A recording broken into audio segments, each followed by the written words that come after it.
reflexión estratégica y de organización que hemos hecho en la Red Salud Mental Vizcaya algunos aspectos que para nosotros no solo son de papel, sino que son de un compromiso importante, sobre todo en lo que respecta a la orientación comunitaria. Estamos hablando ahora mucho de contrabalancear servicios, ¿no?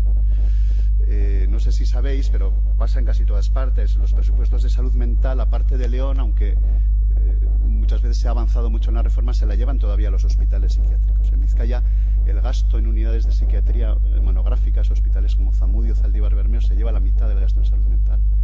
Las unidades de psiquiatría en hospitales generales se pueden llevar un 25% y toda la red ambulatoria otro 25%.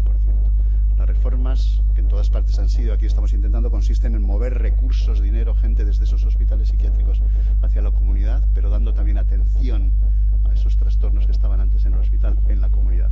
Lo que queremos es, hablamos mucho de balancear, contrapesar, porque también necesitamos esos hospitales, pero hay que mover, hay que hacer un desplazamiento importante hacia los centros comunitarios. En este caso de pacientes graves. Luego hablaremos de los que compartimos con primaria, que son de otro perfil, pero esto es importante.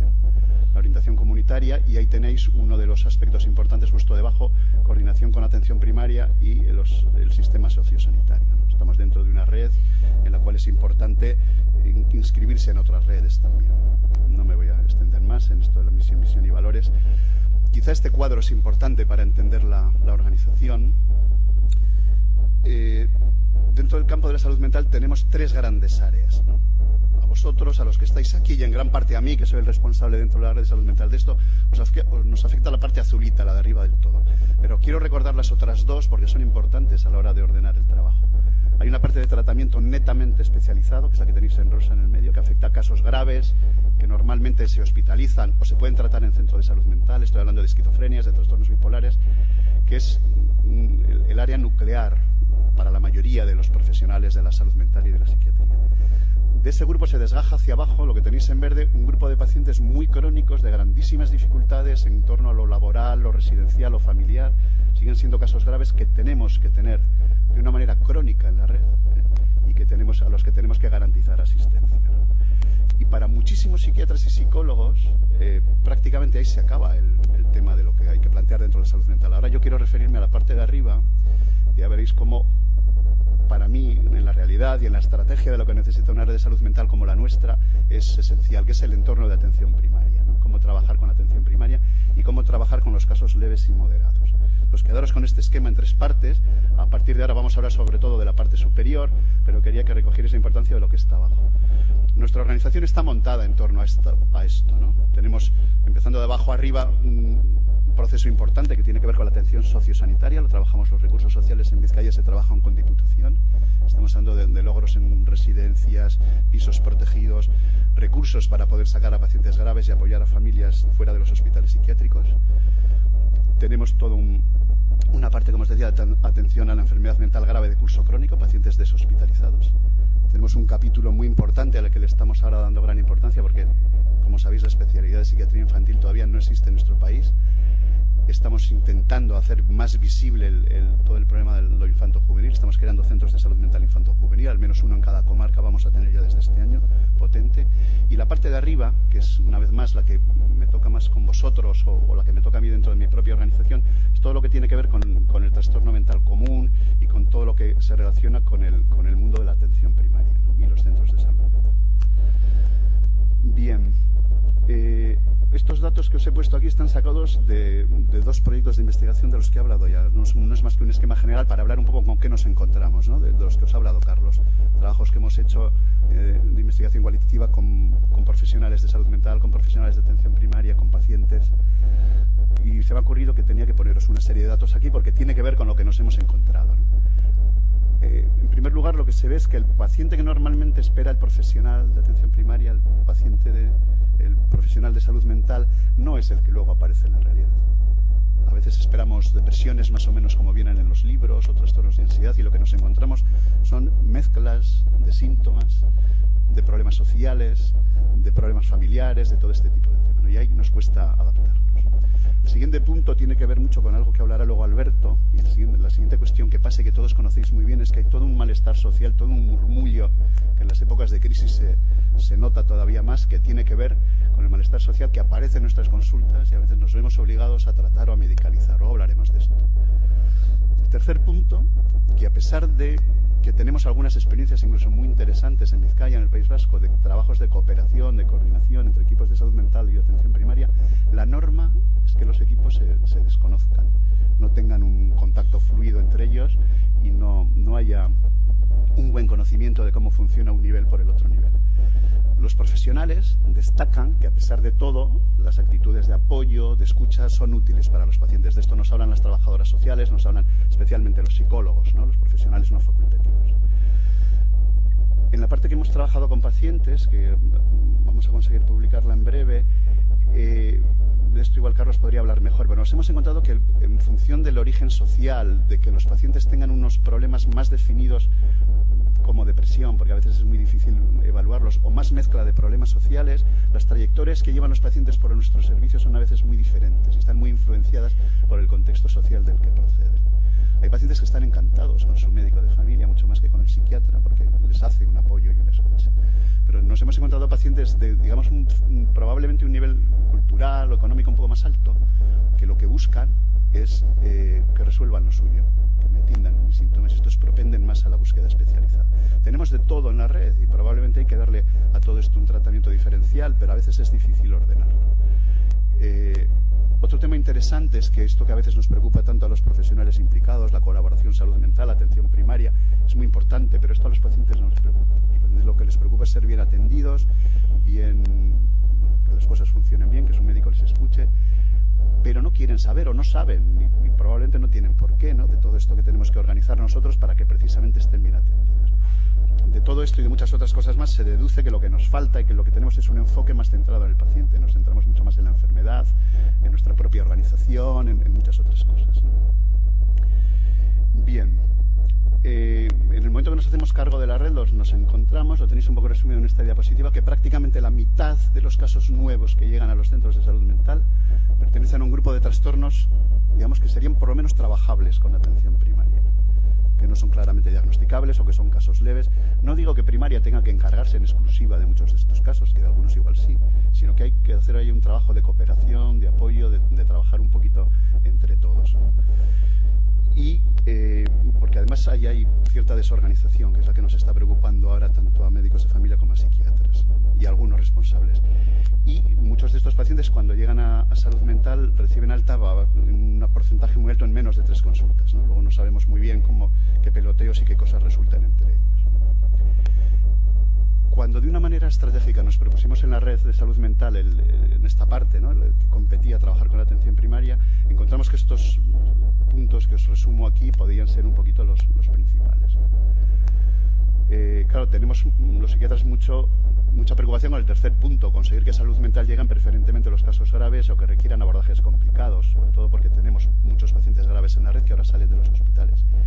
Pero claro, para ordenar eso hay que conseguir que todos los casos leves o moderados, que ahora mismo abarrotan las consultas de salud mental, sean trabajados, evaluados y abordados de otra manera, ¿no?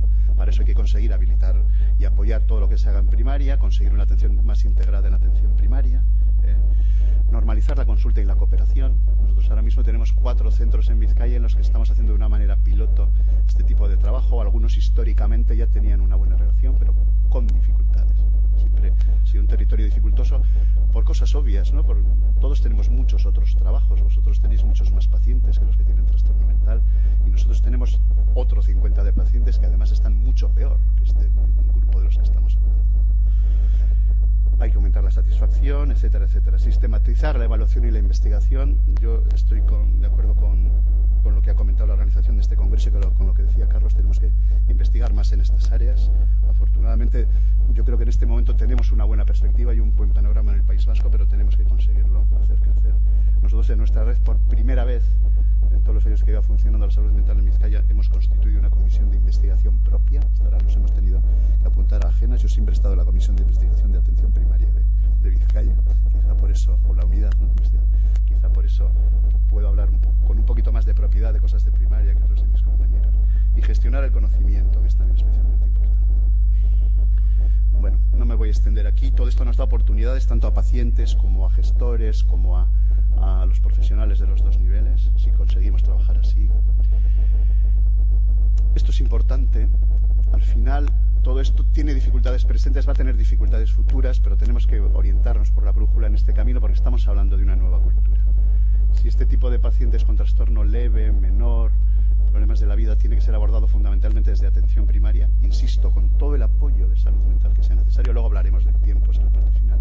El liderazgo tiene que estar en primaria. Tiene que estar en primaria y tiene que ser claro, identificable. Tendremos que programar conjuntamente, y ayudaros nosotros a hacerlo, recursos y cartera para esto. Tenemos que preparar a nuestros profesionales especializados, algunos ya los tenemos, pero no en nivel suficiente, para que sean capaces de trabajar en ese ámbito. Muchos no saben hacerlo. Para poder trabajar en un ámbito comunitario, haciendo de asesor, de consultor, pero de una manera, no hablo de una manera continua, cotidiana, absolutamente, con un horario en agenda importante, ¿no? Hay que crear espacios comunes, porque no los tenemos, para trabajar en equipo, hay que hacer una formación compartida y sobre todo corresponsabilizarnos de esto, ¿no? Ya veis que es un cambio importante, no es fácil hacer todo esto, pero es lo que nos debe orientar.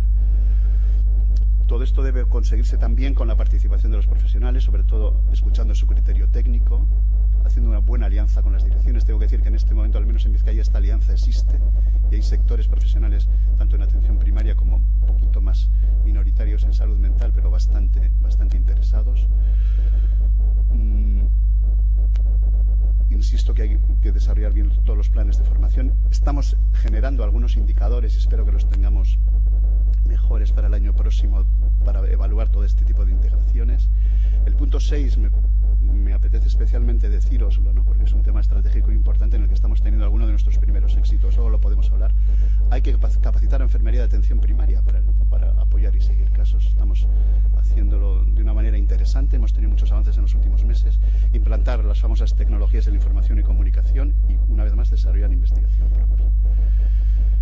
Todo este proyecto tiene aspectos críticos, ahí los tenéis resumidos. No tenemos en este momento en disposición de hacer esto por suficientes profesionales en el sector. Hay gente en disposición de hacerlo. Hay que aumentar este número, sobre todo entre psiquiatras, pero también entre médicos de familia. Los psicólogos, por cierto, es un tipo de profesionales que serían idóneos para trabajar en este área y en este momento no los tenemos enfocados, orientados en esta dirección a una mayoría. Hay grupos interesantes, pero no al nivel suficiente que todo esto requiere.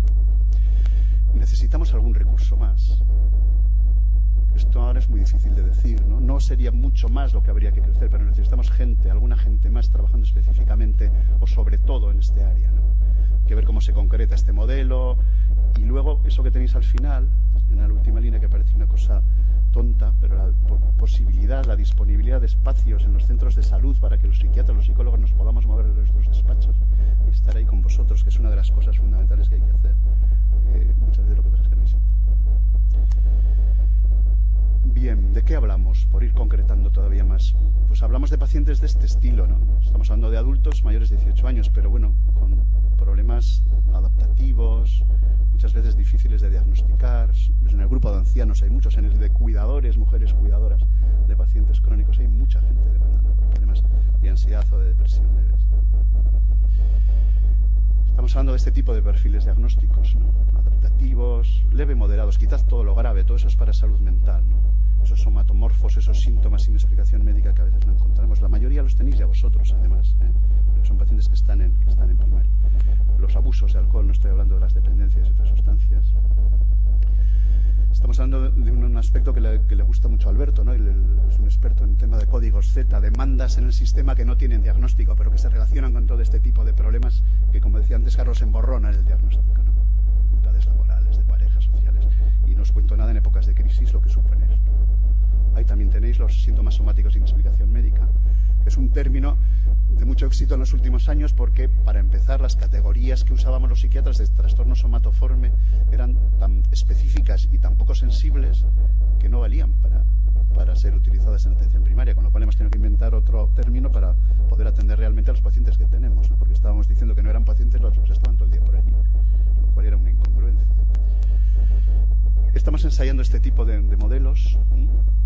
La interconsulta grupal nos interesa especialmente. No es que un médico esté con un psiquiatra, con un psicólogo, sino que un grupo de médicos, enfermeras de un centro de salud puedan estar con un grupo de psiquiatras, trabajadores sociales, enfermeras del centro de salud mental. intercambiando casos. Tenemos experiencias de intercambios de sesiones clínicas, historias clínicas, pero cuando se habla sobre todo de casos o de lo que preocupa, a partir de ahí se pueden organizar otras actividades clínicas, pero sobre todo se realiza un aprendizaje importante. Y estamos en una disposición tenemos ya 2 centros funcionando con interconsultas no presenciales a través de uno de Osavide AP y otro de Osavide Global, pero en las próximas semanas vamos a tener en disposición, me han dicho, porque de los informáticos no se puede nunca terminar de fijar en lo de las fechas, que vamos a tener esta posibilidad ya en todos los centros de salud mental y de atención primaria de Vizcaya. Luego ya veremos quién lo usa quién, ¿no? Pero disponer de una agenda en Osavide Global para que el médico de familia ponga pacientes con todos los informes que sean necesarios y el psiquiatra se los pueda devolver, o el psicólogo con ese informe, o diciéndole que le pone una cita, ¿no? Claro, cuando hablamos de tiempos, este esquema que tenéis aquí de dedicaciones de tiempos, que parece absolutamente utópico actualmente, no me lo he inventado yo. Hay comunidades autónomas en España, en Cataluña, están trabajando con estos tiempos de referencia, por ejemplo. Entre 1 hora y media y 2 horas para cada equipo de atención primaria. Sería necesario. Fijaros la cantidad de equipos que teníamos antes. Eso en un centro de salud mental, que además tiene muchos otros trabajos, viene a suponer, si se hace bien y adecuadamente, en los módulos de tiempo que estamos barajando ahora, casi una jornada de trabajo. Claro, muchas veces mis colegas dicen, una jornada de trabajo más. Digo, no, es en lugar de, porque quizá muchas de tus primeras consultas de casos de seguimiento los podrías ver en este otro sitio, ¿no? En atención primaria. Bueno, me avisan de que me queda poco tiempo. Os resumo un par de cosas y acabo. En este momento estamos trabajando ya para que algunos de nuestros psiquiatras tengan referidos médicos de familia específicos, es decir, cupos de médicos de familia siempre con el mismo psiquiatra para que se puedan conocer y derivar casos, ¿no? Si no se puede organizar eso, por lo menos referentes claros en centros de salud mental y atención primaria. Las interconsultas no presenciales, ya hemos hablado con ello. En los centros que están ubicados en el mismo edificio estamos intentando desarrollar un modelo más cooperativo, más integrado de todo esto, y lo de sensibilización de enfermería ya hemos hablado. Incluyo los proyectos de investigación que tenemos abajo. En este momento hay 2 potentes en marcha. Uno es los 2 proyectos que llevamos con Carlos, más de investigación-acción desde abajo, para conseguir una mejor coordinación, y el otro es el BTS Depresión, que podremos hablar luego si queréis, para el abordaje de la depresión, específicamente en primaria. Una parte final de resumir muy rápido. Dentro de la bibliografía internacional, estos son los modelos de trabajo en los que podemos tener. Deciros que de todos estos modelos, probablemente el que tiene más evidencia a favor, porque está estudiado, y esto, el gran repaso que ha conseguido hacer sobre todo Carlos, con el apoyo o el pequeño apoyo que algunos hayamos podido dar de la bibliografía internacional, indica que el modelo de atención cooperativa probablemente sea el mejor. Pero los datos nos dicen que también es un poquito más caro, por lo menos a corto plazo, pero que puede generar unos resultados mucho más interesantes. El modelo de sustitución es el tradicional: te derivo para que la atiendas tú un tiempo, para que alguien le haga una psicoterapia. El formativo se basa más en formación, y el consultas de enlace es el que estamos haciendo ahora. No voy a insistir más. Si esto, las evidencias más fuertes que tenemos ahora están a favor de un modelo cooperativo, de una atención escalonada, que quiere decir que las cosas sencillas, fáciles, las haga personal menos especializado o personal en atención primaria, y otras cosas, según se vayan complicando, se hagan en salud mental. Que las intervenciones no deben ser invasivas, sobre todo porque en este momento tenemos ya evidencia muy concluyente de que, sobre todo en la depresión leve, ni los fármacos ni las psicoterapias tradicionales funcionan bien. Por eso estamos ensayando cosas con terapeutas legos, enfermería y demás, ¿no? Ahí tenéis un artículo de referencia también que para quien le interese, que habla de estas cosas, pero hay muchos más, ¿no? Al final, deciros que donde funcionan las cosas y donde hemos hablado con compañeros de Andalucía, de Cataluña, de Madrid, es porque hay una cierta complicidad y una necesidad de trabajar en equipo. Es decir, no solo hay que ordenar las cosas técnicamente, también hay un aspecto cualitativo que hace que nosotros funcionemos, ¿no?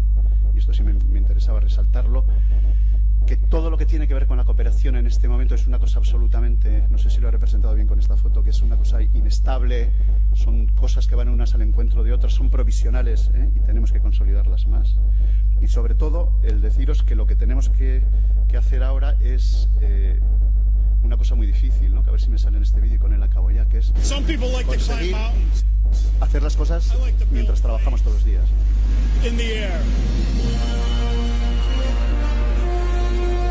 I grew up wanting to be on a wing, wanting to be up this high. Sometimes the temperature up at altitude will reach 60 below. It's crisp, it's refreshing. You never know what you're going to come across up here. Canadian geese, mallards, owls, These people back here, that's why I come to work. That's why I build airplanes in the sky. We're not just building planes.